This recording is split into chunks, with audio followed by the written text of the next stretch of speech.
CSIR दिसंबर 2013 ecology question, right, जो exam में आया है. See here, first question. Annual weeds of arable lands are classified as. अब ये सारे टर्म आपको आने चाहिए. What is phenerocides? What is theriophytes? What is chemophytes? What is geophytes? यहाँ एग्जाम्पल दिया गया है रौनकार नामक एक थे रौनकार सिस्टम के अंतर्गत. It is a system of categorizing plant using life form category divided by C Raunkia, right? So उन्होंने ये बांटा है इस तरह से. फेनरोफाइट्स किसे कहते हैं, क्रिप्टोफाइट्स किसे कहते हैं, कैमोफाइट्स किसे कहते हैं, थ्रियोफाइट्स एंड एरोफाइट्स. तो सी इसमें one by one. Phanerophytes, these are normally woody perennial with resting buds more than 25 centimeter above soil level, projecting into the air on stem. Is it shrubs and trees? Chemophytes क्या है? Buds of persistent shoot near the ground, woody plants with pertaining bud born close to ground, no more than 25 centimeter above the soil surface. जैसे bilberry इसका example है. Cryptophyte, the growing shoots is below ground or underwater. The buds lie either beneath the surface of the ground as a rhizome, bulb, corm, etc. or resting buds submerged underwater, divided into three groups, that geophytes, halophytes and hydrophytes. अब इसका geophytes dry water में है, halophytes Marcy grounds में है, and hydrophytes जो है वो तुमको सबमर्ज्ड वाटर में. एरोफाइट्स, plants that obtain moisture and nutrients from the air and rain, usually grow on other plants but not parasitic on them. This includes some Tillandsia species as well as staghorn fern. मैं नहीं जानता हूँ, मैं तो plant का आदमी हूँ नहीं. तो ये है, ये आप लोग को जानना है, राइट.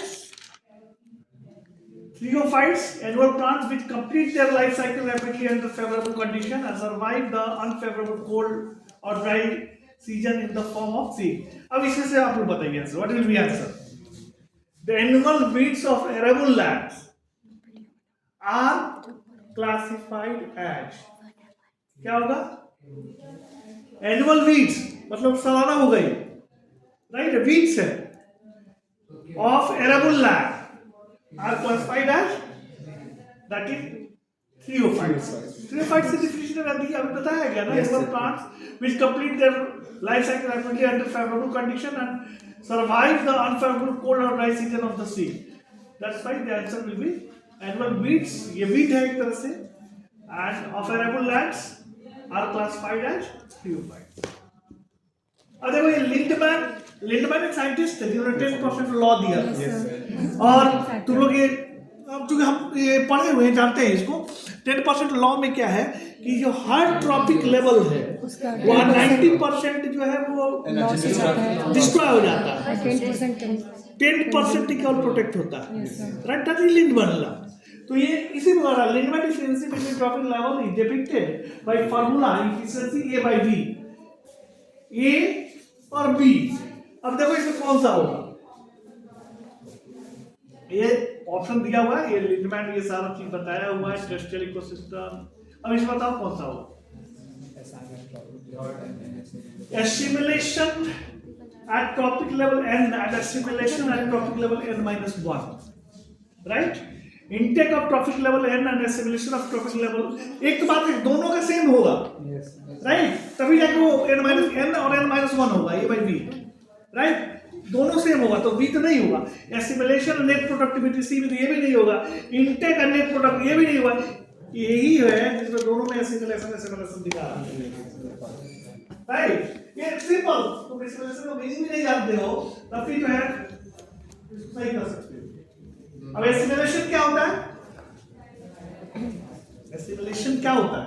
जो एनर्जी जो एनर्जी जो है स्टोर फॉर्म में उसके मतलब डिफरेंट स्टोर फॉर्म में रहता है, दैट इज एसिमिलेशन, राइट. तो ऐसे इससे क्या होना चाहिए? क्या दिया हुआ? हाँ, आंसर 1, ठीक है. ये बहुत फैंटास्टिक क्वेश्चन है। अब तुमको ये कॉन्सेप्ट होना चाहिए, what is parasite, what is पैरासिटोइड्स, what is grazers और व्हाट इज प्रेडेटर्स। तो उसके बाद इस पर दिया ही होगा। पैरासाइट क्या है? Different form of predator as they intake resource only. Parasite मतलब वो दूसरे से कुछ लेता है और देता नहीं है, राइट? That is parasite. लेता है लेकिन उसको हार्म पहुंचाता है लेकिन उसको कुछ देता नहीं, दैट इज पैरासाइट। और पैरासाइट में जरूरी नहीं है कि वो हम उसको मार ही दे, राइट? फायदा लेगा लेकिन जरूरी नहीं है मार ही दे, राइट? दूसरा जो है दैट इज पैरासिटोइड, इसमें मार ही देगा। Like a parasite infect just one host per life stage. Parasite always kill their host, right? Parasite मार ही देगा। See, predators जो है देखो, prey है, predators है, always एक दूसरे के कांटेक्ट में तो आएगा नहीं, कभी कभार आएगा। और जब कभी कभार आएगा तो मार भी सकता है और भाग भी सकता है, राइट? मतलब मारने की फैसिलिटी है, चांसेस है मारने का। Then come to question here. सही, देखो ये सबसे पहले देखो पैरासाइट में क्या होता है? ये पॉसिबिलिटी ऑफ डेथ लो है, तो पैरासाइट में पॉसिबिलिटी ऑफ डेथ लो होता है, राइट? जबकि ड्यूरेशन एसोसिएशन जो है वो हाई होता है। तो पैरासाइट में ए तो होगा, ठीक है। देन पैरासिटोइड्स में एसोसिएशन भी लंबे समय तक रहता है और मार भी देता है अलग। तो मारने वाला डेथ वाला भी हाई और ये भी हाई, बी ये होगा। देखो बी, ठीक है। सी क्या कराएगा? देखो सी में जो है एसोसिएशन जो है वो कम समय के लिए है और मारने का भी चांस जो है वो कम समय। तो ग्रेगर तो मारता तो नहीं है और एसोसिएशन भी कम समय तक होता है, तो सी ग्रेगर हो सकता है। डी जो है इसमें एसोसिएशन, देखो मान लो शेर है और गाय, राइट?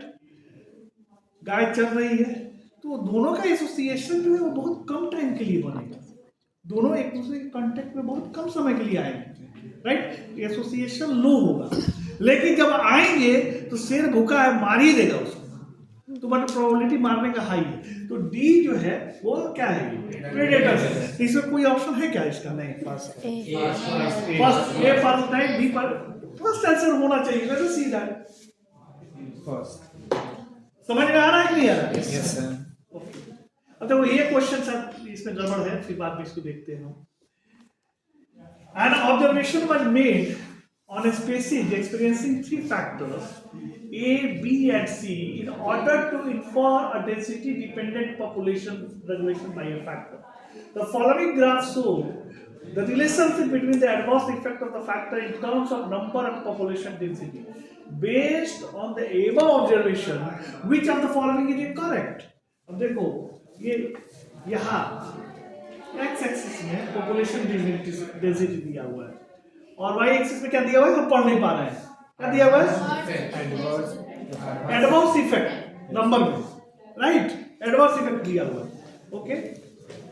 अब ए में देखो, ए का देखो, ए में व्हाट इज हैपनिंग दैट यहाँ देखो इसका और इसका दोनों का रेशियो जो है कांस्टेंट है, ये वाला adverse effect and population density, right? तो और यहाँ देखो ये जो है डेंसिटी एक इस तरह से, ये डेंसिटी डिपेंडेंट है क्योंकि इसका ग्राफ डेंसिटी की तरफ घुसा हुआ है और ये डेंसिटी का अपोजिट इसका ग्राफ हुआ है, डेंसिटी इंडिपेंडेंट है। अब कौन होगा इसका बताओ, क्या होना चाहिए? बताओ कौन होना चाहिए? यहाँ देखो population density adverse effect, right? ये जो है ये देखो ये कांस्टेंट है और उसके ये मतलब एक तरह से कांस्टेंट बढ़ रहा है और यहाँ पर आके स्ट्रेट हो गया, राइट? तो ये क्या है? डेंसिटी डिपेंडेंट है कि इंडिपेंडेंट है? डिपेंडेंट। अच्छा ये बी वाला तो डेंसिटी डिपेंडेंट है, ये पता है? और ये देखो ये पॉपुलेशन डेंसिटी ऐसे ऐसा कर्व बन रहा है, ऐसा कर्व बन रहा है, मतलब ये भी डेंसिटी डिपेंडेंट है, बट ये इनवर्सली है और ये डायरेक्टली है, राइट। दोनों ग्राफ में देखो एक इनवर्सली है एक डायरेक्टली है, और ये इनवर्स में क्या मतलब होता है? इनवर्स अब देखो ये देखो ये ग्राफ है, ठीक है, ये ग्राफ देखो, राइट, ये डेंसिटी, राइट, ये 2 4 9 और 5 8 नंबर है, राइट। ये ग्राफ देखो, ये ग्राफ जो है तुमको ऐसे गया है और ऐसे जाके यही है, यही है, राइट। और ये जो है एडवर्स इफेक्ट है, फेवरेबल इफेक्ट नहीं है, यही मेन बात है, ये एडवर्स इफेक्ट है, यानी एडवर्स इफेक्ट बढ़ेगा, एडवर्स इफेक्ट बढ़ेगा तो डेंसिटी क्या होगा? घटेगा। That's why this is inverse density. ये एडवर्स इफेक्ट यहाँ देखो यार, बढ़ रहा है तब डेंसिटी घटेगा, that's why it is inversely density dependent. Clear और नॉट क्लियर? यस। अगर यहाँ पर नॉइज आता फेवरेबल इफेक्ट, तब उलट जाता, चीजें उलट जाती, ठीक है।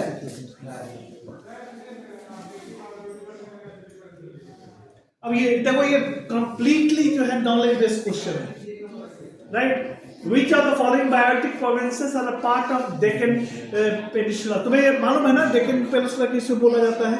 ये इंडिया के मैप में जो है, इंडिया का मैप बहुत दिनों को बनाया हुआ हो गया, सीधे क्लास 6 में बनाते थे। ये जो एरिया है नहीं बना पा रहा हूँ इंडिया मैप, बहुत खूबसूरत बनाता था। लेट अस सपोज दैट ये जो एरिया है ना, ये पेनिनसुला, राइट, बीच वाला, राइट। तो इसका तुमको जानकारी होना चाहिए, सी ये एरिया डेक्कन पेनिनसुला, राइट, पूरा का पूरा दिया हुआ डेक्कन पेनिनसुला, राइट। ये तुम्हें याद होना चाहिए कि किस साइड जो है वेस्टर्न है, किस साइड ईस्टर्न है, कौन मालाबार को, ये सारा चीज होना चाहिए जानकारी, कौन नॉर्थ ईस्ट है, ये लोग जो बीपीएससी यूपीएससी तैयारी वाले लोग पढ़ते हैं, राइट। तो कभी कभी देखो पूछ देता है CSIR में, ये देखो दिया हुआ है पूरा का पूरा कि ट्रांस हिमालयन रीजन कौन सा है, Himalayan region, western Ghat, Deccan peninsula, central highland, Chotanagpur plateau, eastern highland, central plateau and south Deccan. अब बताओ इसमें कौन सा है? क्लियर है इसमें 3 नंबर, सही बोल रहे हो, 3 नंबर, राइट।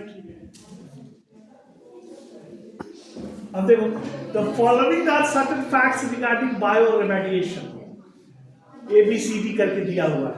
अब ये सब टर्म तुम्हें आना चाहिए, जैसे बायोरेमेडिएशन किसे कहते हैं, तो a waste management technique which involve the use of organism to remove or neutralize pollutant from a contaminated site by breaking down hazardous substance into less toxic or non toxic substance.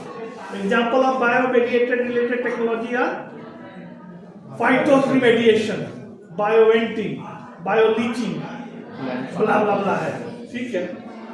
ये दिखाया गया है एक तुमको process of बायोरिमेडिएशन, किस तरह से जो है बायोरिमेडिएशन किया जा रहा है, राइट। बायोडिग्रेडेशन जो है किसका होता है? प्लास्टिक का होता है। Bioplastic are not necessary made up from biomaterial, biomaterial को जरूरी नहीं हो बनाओ, okay.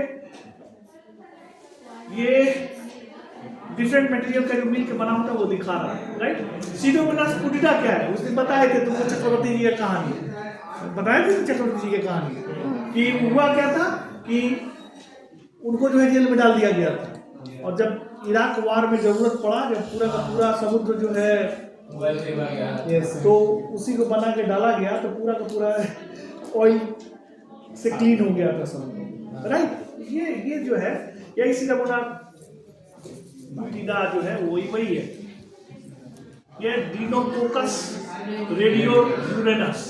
It is an extremophile bacteria, one of the most radiation resistant organism known.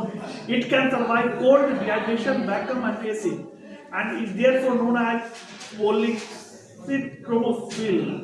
chromophile and been listed as the world's toughest bacterium in the Guinness Book of World Record. Bioaccumulation क्या है? It is a method of for repeating the degradation efficiency of biomass presenting the environment. Right? The benefit ये है ये बायोमेट्रेशन और ये बायोमेशन, ठीक है। अब ये क्वेश्चन करो, ये प्रश्न थोड़ा बहुत हो गया, ये क्वेश्चन करो। The following are certain facts regarding bioremediation.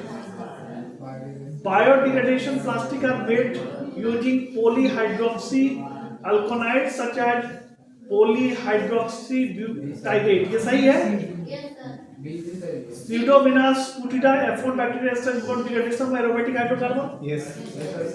The bacterium Deinococcus radiolurans consume and digest toluene and ionic mercury from highly radioactive nuclear waste. Bioaccumulation is a process of improving microorganisms already existing in the system for degradation of xenobiotic compound. Which of the following combination of the above is correct? One. A, B, C. D वाला गलत। बायोएक्युमुलेशन किसे कहते हैं? देखो बायोएक्युमुलेशन यहाँ बताया गया है। A method used for increasing the degradation efficiency of biomass present in the environment. This method adds microorganisms that have been isolated and selectively adapted to degrade specific compound to existing biomass. अब जो है Bioaccumulation is a process of improving the microorganism already existing in the system for degradation of xenobiotic compound. ये देखो ये कौन सा compound को degrade करता है? Present in the environment, right? Already जो environment में present है उसको यहाँ xenobiotic तो नहीं है, right? इसीलिए मेरे को D नंबर जो है गलत दिया, जस्ट इसे चेक कर लेना, right? इसका आंसर 1 दिया हुआ है। अब रोक दो।